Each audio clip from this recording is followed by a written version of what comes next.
Good evening class. आइए एक लंबी छुट्टी के बाद हम लोग फिर से सीरीज को आगे बढ़ाते हैं। जो हम लोग सीरीज चला रहे थे बीपीएससी का, उस क्रम को हम लोग आगे बढ़ाते हैं। देखिए, कुछ लोग कह रहे हैं कि अगस्त में बीपीएससी 67 का एग्ज़ाम नहीं लेगा, तो हम लोग उन बातों पे नहीं जाएंगे। हम लोग यह मान कर चलेंगे कि अगस्त के लास्ट वीक में बीपीएससी 67 एग्ज़ाम लेगा और उसी के मुताबिक हम लोग तैयारी करेंगे। तेजी में बस सुनते जाना है कि जो आपने कहा आधुनिक भारत है, उसके अंतर्गत अंग्रेजों का क्या क्या नीतियां रही।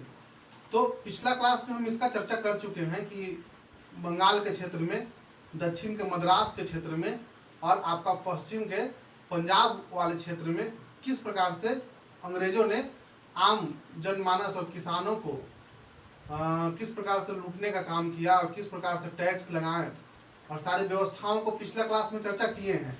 आज थोड़ा सा बता देते हैं कि ये हमारा जो भारत है, इसमें थोड़ा सा बता देते हैं अंग्रेजों का जो विदेश नीतियां थी वो कैसा रहा, क्योंकि इम्पोर्टेंट है। कभी कभी विदेश नीतियों से प्रश्न आ जाया करता है। तो हम लोग आज के क्लास में देख लेते हैं कि अंग्रेजों ने भारत के पड़ोसी देशों के साथ अपनी नीतियां कैसी रखी, साथ ही साथ इन क्षेत्रों को, ये जो विदेश का जो क्षेत्र है उसको आखिर छोड़ क्यों दिया, किन परिस्थितियों में छोड़ा, आज हम लोग देख लेते हैं। तो सबसे पहले देख लेते हैं कौन कौन सा हमारा पड़ोसी देश है। तो यहाँ पर हमारा पड़ोसी देश में हो जाएगा नेपाल, इधर बर्मा, उस समय बर्मा, अभी म्यांमार है ना। और ये जो बांग्लादेश है वो बांग्लादेश भारत का ही पार्ट था, यानी कि बंगाल को जैसे ही हमने बताया कि इन लोग जीता 1857 की क्रांति, 1757 का प्लासी का युद्ध और बक्सर के युद्ध के बाद जो बंगाल जीता उसी में बांग्लादेश भी शामिल है। तो इसको हम लोग छोड़ देंगे, नेपाल, बर्मा। इधर हम लोग देख लेंगे अफगानिस्तान को, और इधर देख लेंगे तिब्बत को, क्योंकि उस समय तिब्बत अलग है, चीन का हिस्सा नहीं है ना। तो अफगानिस्तान का जरा सा हिस्सा लग जाएगा, इधर तिब्बत का हिस्सा लग जाएगा, इधर हम लोग देख लेंगे।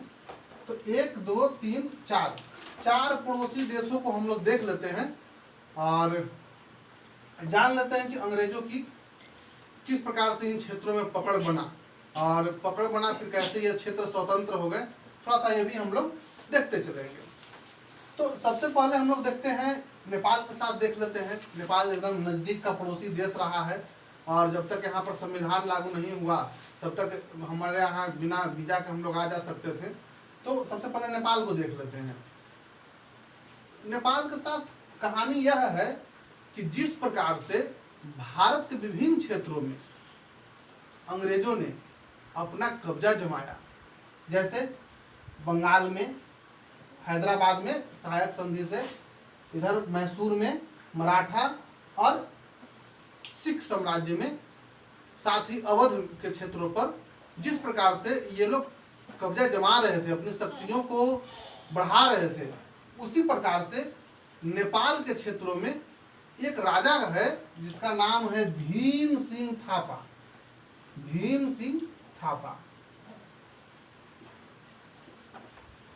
यह राजा है नेपाल का, और ये भी अपनी शक्तियों को मजबूत कर रहा है, साथ ही नेपाल के विभिन्न क्षेत्रों को जीतते जा रहा है। उस समय राजतंत्र था, आपने देखा था अंग्रेज जब आए थे तो हमारे यहाँ मुगल शासन कर रहे थे, तो इधर भी राजतंत्र वाले क्षेत्र फैले हुए हैं।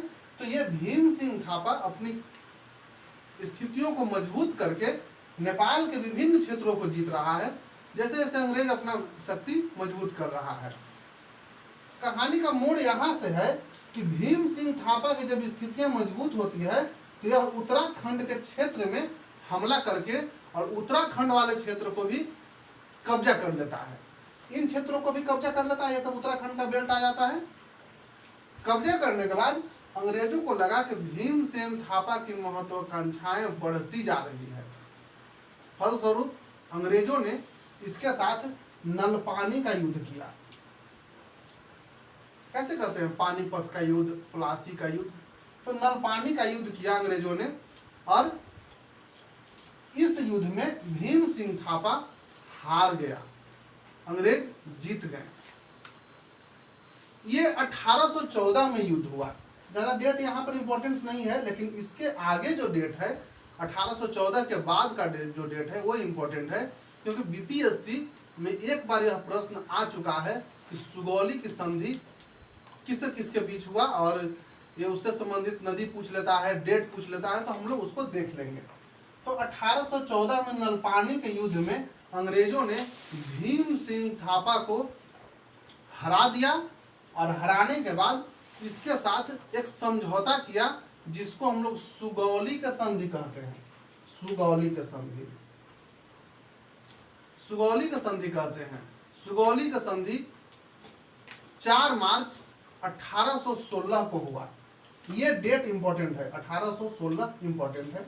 ये 4 मार्च 1816 को हुआ।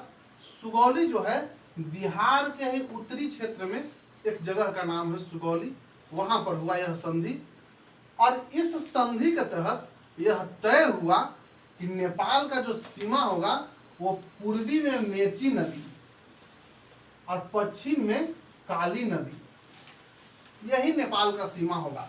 और ये वाला तो सीमा पहले से भी चला आ रहा था, क्योंकि इधर युद्ध करके भीमसेन थापा उत्तराखंड के क्षेत्रों को जीत लिया था, इसलिए अंग्रेजों ने काली नदी को सीमा बनाते हुए और उससे अपना दायरा बांट लिया। आज भी आप देखिएगा बड़े बड़े जो क्षेत्र होते हैं, जो बंटवारे होते हैं, तो लगभग किसी का पहाड़ सीमा रेखा होता है, किसी का नदियां होती हैं। आप यहाँ पर देखेंगे सिंधु नदी भी, झेलम नदी सीमा बनाती है। तो इस प्रकार से यहाँ पर भी काली नदी को एक पश्चिमी नेपाल के क्षेत्र का एक सीमा रेखा माना गया। पूर्व में मेची नदी रहा। तो सुगौली के संधि के बाद ये अपना अलग अपना क्षेत्र देख रेख करने लगा। अंग्रेज अपना भारत में शासन प्रशासन की व्यवस्थाएं कंटिन्यू रखें। साथ ही आप देखेंगे नेपाल के जो गोरखा सैनिक था वो बहुत मजबूत सैनिक था, इसलिए अंग्रेजों ने उन गोरखा सैनिकों को अपने क्षेत्र में बहाल करना शुरू किए, जो कि आज तक ये व्यवस्थाएं भारत सरकार के साथ चलती रही कि गोरखा सैनिक को कुछ आरक्षण देकर सेना में भर्ती किया जाता है। उनकी हाइट थोड़ा छोटी होती है, इसके बाद भी वो सेना में आते हैं। अभी कुछ दिन पहले एक करंट अफेयर का टॉपिक है, कुछ दिन पहले इस काली नदी को लेकर विवाद हुआ। नेपाल सरकार ने अपना देश का एक मैप जारी किया, जिसमें उसने उत्तराखंड के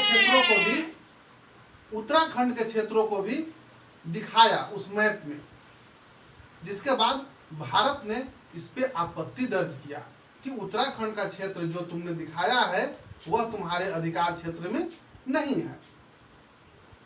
लेकिन उसका कहना है, नेपाल के पीएम का कहना है कि हमारा सीमा रेखा तो काली नदी है, तो काली नदी जहां जहां से आती है, जहां से इसका उद्गम होता है, वहां से हम अपना सीमा रेखा मानेंगे। अंग्रेजों के साथ समझौता में यह तय हुआ था। परंतु आप जब देखिएगा वास्तविक स्थिति, तो नदी है, अपना मार्ग बदलती है। आप देखेंगे 1816 की कहानी है, आज से 206 वर्ष पहले की कहानी है। तो 200 सालों में नदियां तो अपनी मार्ग बदलेंगी ही। साथ में एक और बात है कि यहाँ पर हिमालय नदियां हैं, जिसमें पानी की निरंतरता सालों भर होती है। ग्लेशियर के पिघलने से इसमें पानियां आती है। तो क्या होगा कि ये अपना मार्ग बदलेगा। साथ ही ये मार्ग बदलने के साथ साथ इसका उद्गम का जो क्षेत्र था वो लगभग उत्तराखंड था। परंतु उस टाइम जो झगड़ा हुआ वो उद्गम वाले क्षेत्र में नहीं हुआ। जहां पर झगड़ा हुआ वहां पर बोल दिया गया कि इसकी उधर आप रहिए, उसके उधर हम रहेंगे, काली नदी सीमा रेखा है, इतना लिख के चला गया। अब 200 साल बाद अगर कोई देखेगा और उसका खंडन करेगा तो स्वाभाविक रूप से झगड़ा रखल है। तो यही झगड़ा का मूल कारण हुआ। खैर, हम लोग इन चीज़ों को भी ध्यान रखेंगे। कहानी के माध्यम से हम लोगों ने नेपाल को देखा और जिस प्रकार से सुगौली के संधि हुआ और इसका सीमा रेखा का बंटवारा हो गया। अब दूसरा जो हमारे पास एक देश है वो है बर्मा। तो बर्मा को हम लोग देखेंगे कि किस प्रकार से बर्मा के साथ युद्ध हुआ। तो आप जान लीजिए कि बर्मा के क्षेत्र भारत में मिला हुआ नहीं था। यहाँ का राजा महत्वाकांक्षी राजा है जिसका नाम थारावादी है। थारावादी क्या करता है कि इस तरफ आक्रमण करता है और मणिपुर के कुछ क्षेत्रों को जीत लेता है, जिससे अंग्रेज खफा है और इस पे आक्रमण कर दिया बर्मा पे। प्रथम आंग्ल बर्मा युद्ध हुआ जिसमें अंग्रेज बर्मा के राजा थारावादी को हरा देता है और अरकाना तक के क्षेत्र को जीत लेता है। बर्मा का ये अरकान क्षेत्र है, उस क्षेत्र को भी जीत लेता है। थारावादी भाग गया डर से। इसके बाद महाबदला राजा बनता है, उसके साथ भी युद्ध होता है।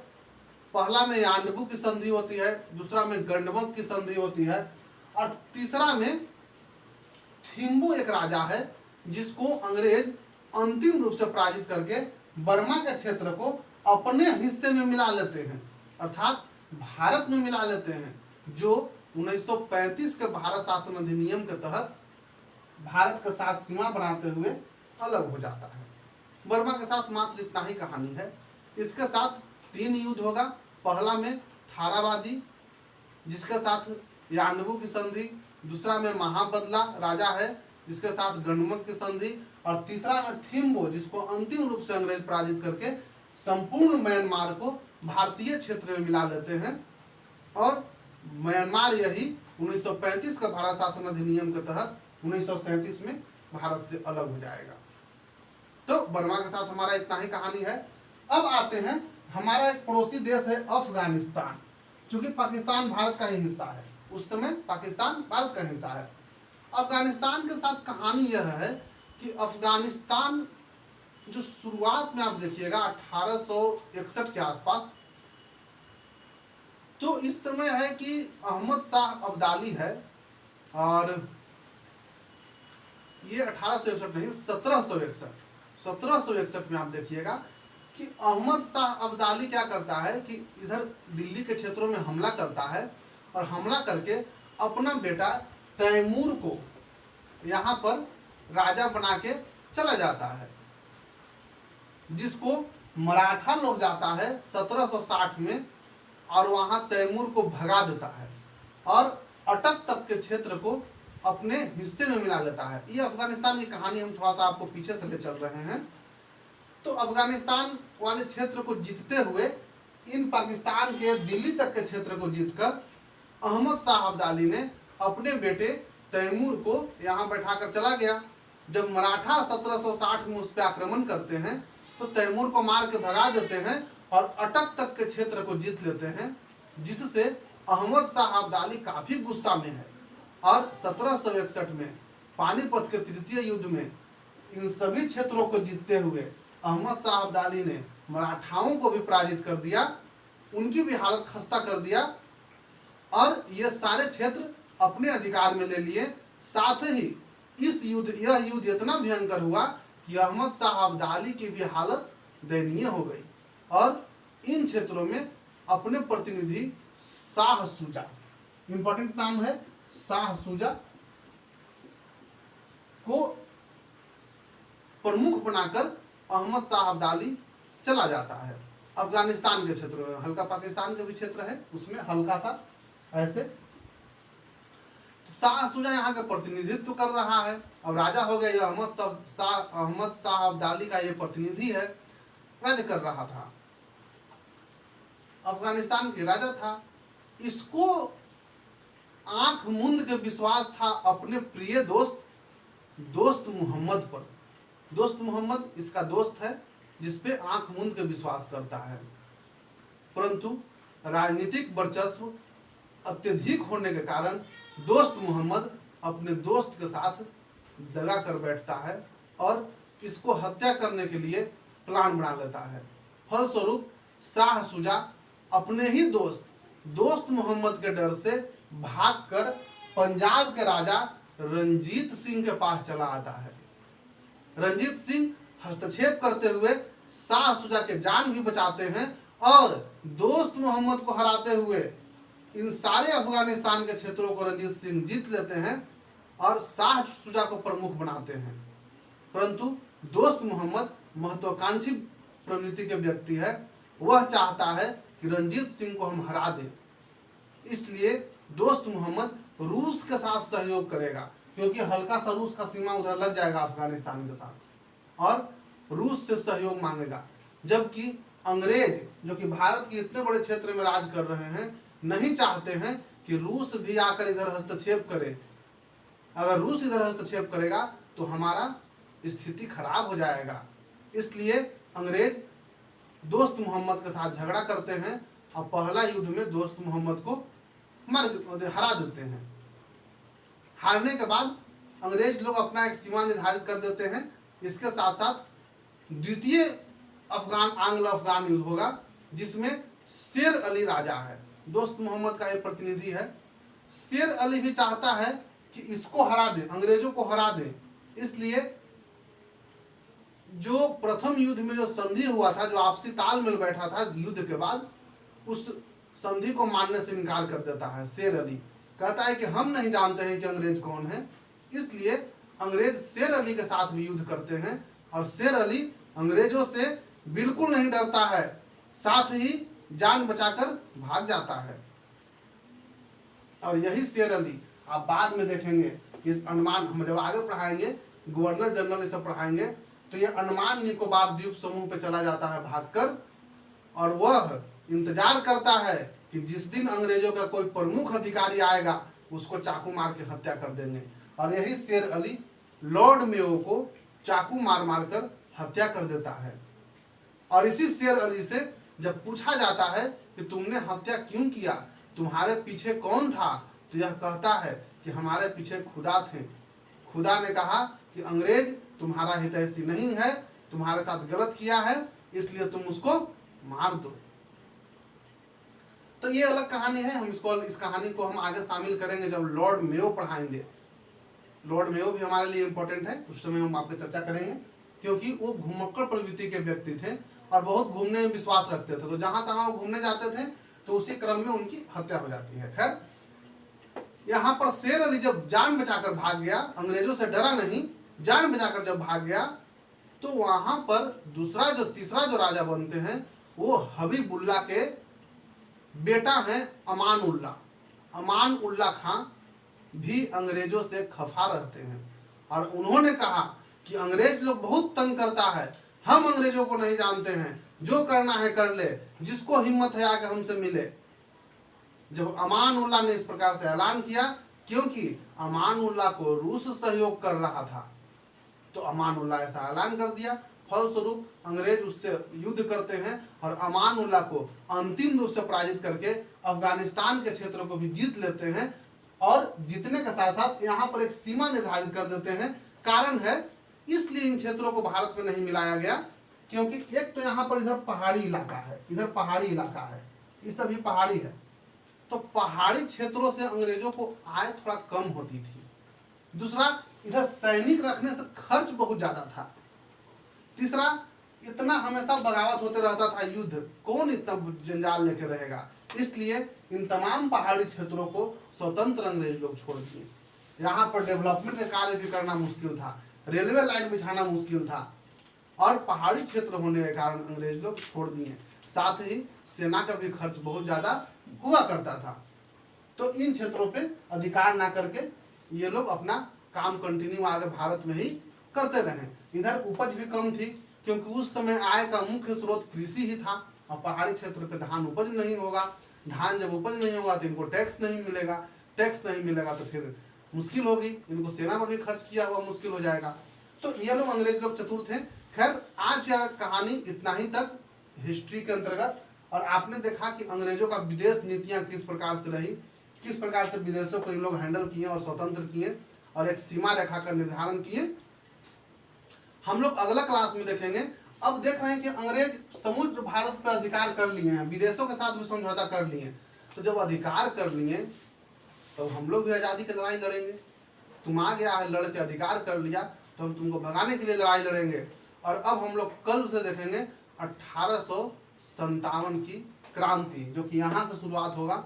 फिर हम लोग देख लेंगे भारतीय राष्ट्रीय कांग्रेस, फिर महात्मा गांधी को बुला लेंगे, और इस प्रकार से तमाम गवर्नर जनरल और वायसराय करते हुए, भारत का गवर्नर जनरल और वायसराय करते हुए इन 4-5 टॉपिक में 4 से 5 क्लास में मॉडर्न हिस्ट्री को समाप्त करके 2 या से 3 क्लास में मेडाइवल को समाप्त कर देंगे और इसके बाद हम लोग ज्योग्राफी की ओर लग जाएंगे, पॉलिटी भी पढ़ लेंगे, इकोनॉमिक्स भी पढ़ लेंगे। तो लगातार हम लोग अभी कंटिन्यू रहेंगे और यह मानकर चलेंगे कि अगस्त के लास्ट वीक में बीपीएससी 67 परीक्षा ले रही है। अभी किसी तरह के अफवाहों में नहीं आना है जब तक कि कोई ऑफिशियल नोटिफिकेशन हमारे पास नहीं आ जाए। तब तक के लिए धन्यवाद, मिलते हैं कल।